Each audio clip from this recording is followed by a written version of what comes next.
Welcome to the Fight Lawyer Podcast, where we discuss combat sports and the law. Our guest today is former WBA Super Welterweight Champion, Yuri Foreman.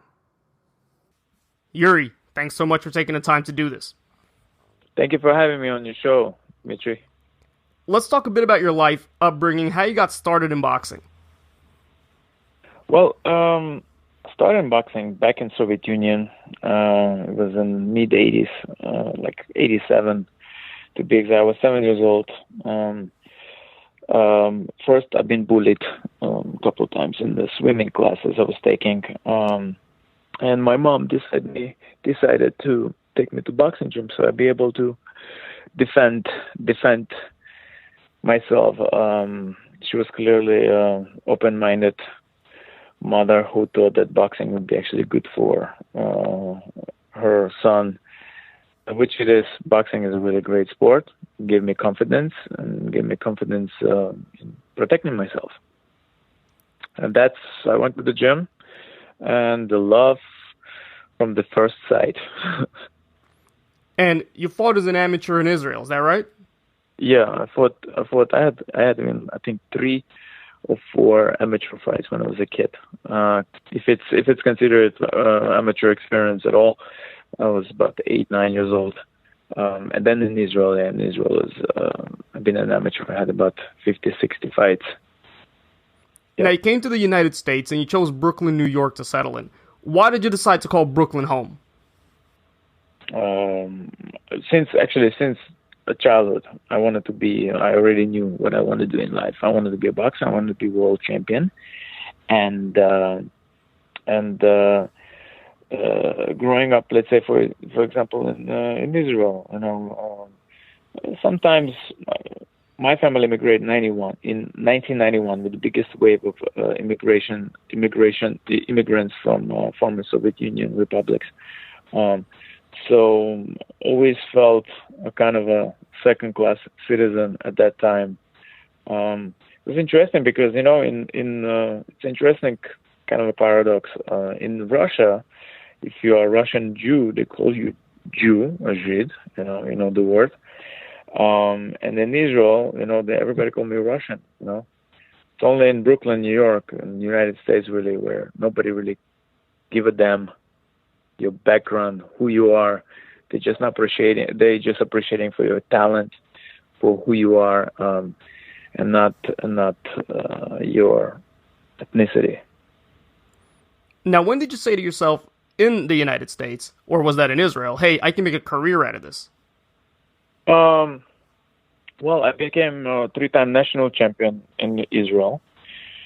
Been in international competitions and so forth. And at some point, I just realized I was already 18 years old, and I knew that I want to go further in my more advance in my career. And in Israel, boxing is not very very popular sport, and I just decided I need to go where boxing is popular, and the United States was the destination. How difficult was it to come here, sign with a promoter, especially from a foreign country? How hard is it to get that process going? It is. It's It's for everything. It actually takes time. If you just stay focused, and it was very difficult. I came close to going back to Israel, but I had this dream, American dream, which is actually working also from 9 to 5, and after that you go into boxing gym. So about 3-4 years of that. In the beginning, I had job. I was amateur here, and I took a slower process. I wanted to get more experience as an amateur, and then when I won Golden Gloves, I was a little bit recognized already as in at least in boxing circles, in amateur boxing circles, that my name. And then there was a time that it was time for me to make a pro debut, turn professional and go really pursuing my dream. So it was very difficult. were you sought after in terms of the promoters looking for you, or did you have to take efforts upon yourself to go find them in the United States? Well, when I won Golden Gloves in 2001, there was options already. Like there's a lot of promoters used to come to big amateur events like Golden Gloves, New York Golden Gloves, and so there was already for me it was few options which promoter I could choose, So I was very happy. For me, it was just starting a professional game. It was very exciting, a little bit scary, and something I was very determined on pursue. You never went to the Olympics. Most people consider that the height of the amateur movement. Is there a reason? Was that a conscious choice, or did the timing just kind of not work out? It was conscious. No, it's not conscious. The thing is, first of all, I wanted to be at least trying myself in the Olympic Games, the biggest amateur stage. But the timing was not there. I came already to the United States, and I was still part of national team of Israel, but I was already here. For me, it was difficult at that time to go back and compete and qualify for Olympics. So I already decided to settle here. Now, you turned professional in 2009. You were at the height of your game. You were champion of the world. There were rumors of you fighting Manny Pacquiao. That fight never materialized. Why was that so? How do you think it would have went? With Manny Pacquiao? Listen, I am even now I'm confident. Any step I make, I think in my mind that I'm going to be victorious, or at least giving him a championship fight, to the people who's going to watch or would watch, and just in general, being a boxer is, we're not really predicting, but we are confident in our abilities. And when you go into the fight and you are not sure of your success or of your abilities, then you already lost the fight. That's just how it works. So me fighting Manny Pacquiao, I was actually, when it was in the rumors to circulate, I was very hopeful of this fight. How do you think it would have went with the speed difference, the height difference? You're obviously a lot bigger than him. He would have been moving up in weight, I think. I think the strategy-wise, he is a puncher and also box, but I consider myself a good. I have a good mobility, a good technical fighter. I think it would be. Listen. Right now, I could tell you that I think I would win. But again, it's the fight that never happened. I just can't argue. Right, but the fight that did happen in 2010, you fought Miguel Cotto at Yankee Stadium, the biggest fight of your career by far. How different was that experience than fighting all the fights you had beforehand, some of which were big fights, but nothing on that stage? It was, first of all, it was the first fight at the Yankee Stadium. New Yankee Stadium. The previous fight that I had was Ali and I believe Ken Norton. So it was a little bit a historical event, and I was the first Israeli world champion defending world title on this biggest stage. So for me, it was huge, fighting someone also like Miguel Cotto, was a great champion, great fighter. It was also very important for me to fight someone like that. So in terms of that, it was huge. In terms of actual fight really didn't really went, of course, my way. And really, I don't know how many things happen like this in the game, but my knee popped out. I tore my ACL, and if you fight Miguel Cotto, you actually need two good knees. it's really, I consider in my books as more of an unfinished business than actual loss that he beat me. It was, if I would had, of course, a choice to make a rematch with him, I would love, of course, to have a rematch. But again, it was already, 7 years ago. That's right. How different is the time commitment in terms of the marketing? Was there a clear difference going into this fight in terms of preparation? Preparation, it's the same preparation for a more or less same preparation than all the fights. Of course, fighting Miguel Cotto, you have to have different sparring partners, and really staying on top of your preparation and your rest and your diet and strength and conditioning. And more important is staying, maintaining this mental focus, After the Cotto fight, you underwent surgery. You mentioned that you injured your knee, aggravated a knee injury. Yeah. Now, New York State recently passed legislation requiring promoters to take out a $1 million insurance policy for certain injuries. How important is that for the government bodies to make sure that the boxers are treated properly for all the injuries suffered in the ring? Well, you know what? It's a kind of double-edged sword. I think every fighter should have insurance, and be insured, and God forbid having anyone getting hurt in the ring. It should be definitely help, all necessary help to fighters. The State Athletic Commission, I remember, 2 years now already.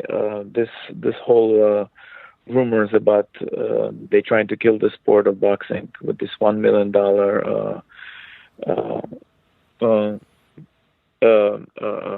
policy requirement. This $1 million policy requirement. So it should be done that everyone, but it should not be done in a way that it would kind of forbid New York fighters fighting actually in New York. It should be all possible, but it makes sure that the health of a fighter is protected. As somebody that suffered injuries, what advice would you give to younger fighters coming up in terms of treating their bodies, healing themselves, giving themselves time away from the ring? What advice would you give somebody coming up now? Really, to be a professional. It's being in really knowing your body. When you need rest, when you need to train, and when you need to rest. Most fighters, a lot of fighters, younger at least, and younger, I mean, not by the age, but less experience. Resting is also as important. And sometimes when you're going 0 to 60 for long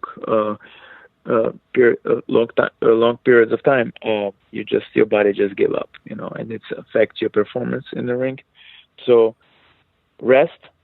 And rest is also equals healing. Your body heals at that time. If you just abuse it, there's always gonna some injuries pop up here and there. So I would say right now, everybody need to take their supplements, which permitted by the Athletic Commission, and right diet, and the rest. So in 2014, you stepped away from the sport. You indicated you signed harmful contracts. What can fighters do to avoid those pitfalls? Is it better lawyers, better managers, better promoters? Always having I would say a friend who is a lawyer who can look at it, and not stepping. Because also realizing that a lot of people, a lot of wolves wearing sheepskin and pretending to be sheep. There are some really people that treating people like a piece of meat, especially in a sport like boxing. Just seen a couple days ago a quote by Joe Frazier, which is, I find it very, very funny in the same time, but ironic, and kind of tragic as well. The quote goes like this: "Boxing is the only sport where when your brain is shook, your money took, and your name is in Undertaker's book." So it's kind of funny, but it's also true, and sad. So need to protect yourself. Just as the referee says, in the middle of before the first round starts, you have to protect yourself at all times. It's also considered also protecting yourself outside the ring. And how do most fighters go about that? Is that something that the managerial teams are supposed to take care of, the promoters? Who's responsible for that? Not legally, but at least morally or socially or in terms of the business model. Well, socially, morally, in terms of business models, could be all three different topics here. Morality is also, it's interesting. There's an inner morality and there's outer morality. Outer morality is in the name of business, you can screw another person, In the name of business, one person being fooled to sign this contract, and it's all legal. I did not do anything wrong, So in terms of that, that's one issue. Morality is a very tricky thing. It just every fighter have to really protect themselves and not to be overly trusting people. And sorry to saying that, but you have to really not trust everyone. Everybody come with a smiling face and they're trying to help, they're trying to make and the next great thing out of you, They give you a sign here, we're going to go all the way up or to the top, It's sad because in most cases doesn't ever work like that. Now, staying on the topic of morality, I know you decided to go to rabbinical school years ago. Some people would wonder how you can reconcile that, your religious commitments, with such a vicious sport. Is there a way you reconcile it? What was the reason that you decided to go to rabbinical school? Well, the reason for me to start rabbinical school, it was also separate from boxing. First of all, when I was growing up in Israel, I was non-religious person, at all, and never been even interested in that. But actually, now in boxing, as you combine your physical activities also with strengthening your, I would say, spiritual side, you have each human consists of spiritual, half of physical, strong soul, a big soul have to be in a strong body, but it have to be also a harmony where you train, so to speak, yourself in the gym, and you also develop your spiritual awareness, which is very important. So for me, that was very important. That's why I took upon myself, and hopefully in near future, at least rabbinical diploma will help me to approach people, young adults, Jews or non-Jews, and somehow to motivate them to move, hopefully to motivate them to be a better, bigger personalities, bigger people. So for me, it's very close to my heart. Something that I want to do after boxing, and reconciling with the sport like boxing. It is vicious. So is American football is very vicious. Every sport that has physical contact, football, basketball, there is always prone to injuries. Boxing is first of all also been known as art of defense, not art of offense. So it's art of defense. For me, I look at boxing as more of a chess play, not as taking someone's head off. And in terms of morality, is something you take risk and your opponent takes risk, and for me, is something that I love to do, and in the end, I'm okay with that. and I think God okay with that as well. I don't think he's a boxing fan, but you know what? If God knows me better than I know myself, and he sees that I love boxing, then what the heck, kid, do it. That's right. Now you're 37 years old now. What are your plans after you definitively leave the sport? Is it boxing or is it purely religious work? I wouldn't say purely religious work. First of all, I don't really quite sure what is purely religious work would mean. But when I'm done with boxing, I want to continue, definitely do something with boxing in terms of maybe working with people somehow.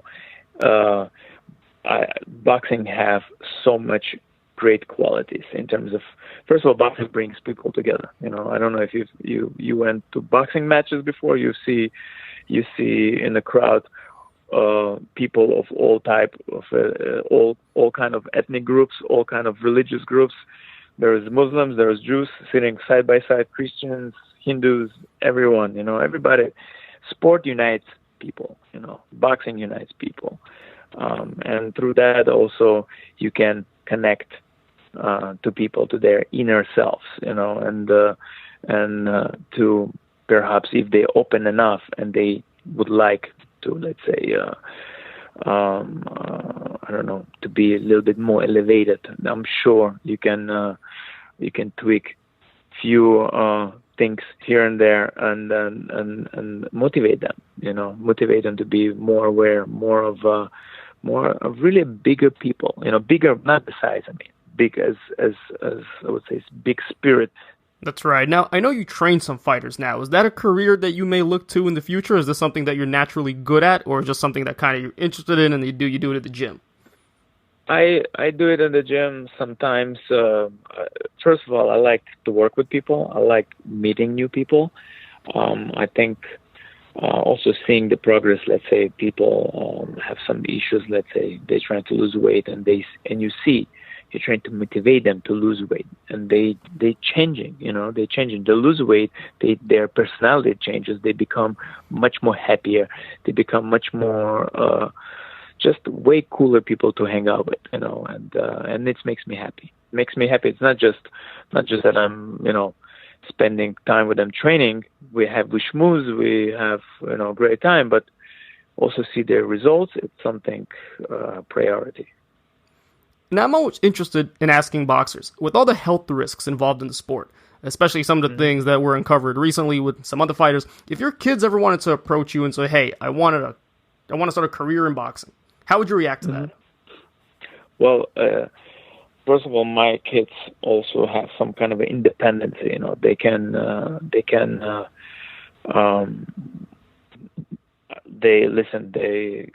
every person in the world, they at least had dream, they want to do something, they should try. In boxing it's not like a college. College you can go 5 years and realizing that in the end whatever you learn you don't want to even do whatever you just learned. You got some diploma and you still don't want to, you want to be a musician instead. In boxing it's very simple. It's not as time consuming as colleges. You come to the gym, you really like it, you get hit in the head once, and then you realize it real quickly, it's not mine. Or if you get hit once and then you're like, oh, I want to give this guy back, and so in that respect, if my kid approach me and says that, Daddy, I would like myself in boxing, okay, let's see, let's first train, before first fight, there's a lot of commitment to it. And boxing is really a sport as could be considered as, let's say, almost like having a relationship with, like a relationship with your wife or your girlfriend. You mistreat this girlfriend or wife, she's gonna turn around and slap you. Because there's no shortcuts. Commitment. Commitment. You have to wake up in the morning, or in the evening you have to run. In the morning you run. You go into the gym. And you have to rest, and then you still have to do your homeworks, if you're a kid. So, and then see, you really want it or not. Because if he's half-heartedly approaching, let's say, his first fight, then there'll be no fight. You mentioned wives. I know your wife is also an athlete. Do you think it helps, hurts when you're a professional boxer, your wife's a professional athlete? Do you think it's helpful to be married to someone in that environment? Well, first of all, there's only one professional athlete in my family. It's me. My wife is not professional, but she's doing it, I would say, more of a health. She just want to be in a good condition and everything. But in general, answering your question is when there's a couple, one is professional athlete and your family in general sporty, it's a plus. What are you doing now? Where can people go to find more about you, find about your upcoming fights? How do you get in contact with you? Listen, it's Instagram, Twitter. Actually, removed Twitter. I'm hardly ever there. Instagram and Facebook. That's, I would say, and I do have a website. It's yuriforeman.co/WordPress. It's kind of a blog. Which also gonna get. I'm gonna be more of a consistent in that aspect in terms of. Listen, I'm a little bit of a. I wouldn't say I don't know old school, but I really have to learn to be more of. I see a lot of fighters pimping themselves. Sorry for the word pimping, but I just don't know how to do it, and I don't feel comfortable doing it usually. So I would say seeing my progress, I would say Facebook or Instagram. Thank you, Yuri. Thanks so much once again. Take care. Thank you. And that's our interview with Yuri Foreman. I hope you had a good time. Thanks so much for listening. My name's Dmitriy Shakhnevich, and if you want to learn more about me, please visit www.dshacklaw.com. And this is the Fight Lawyer Podcast. Till next time, folks.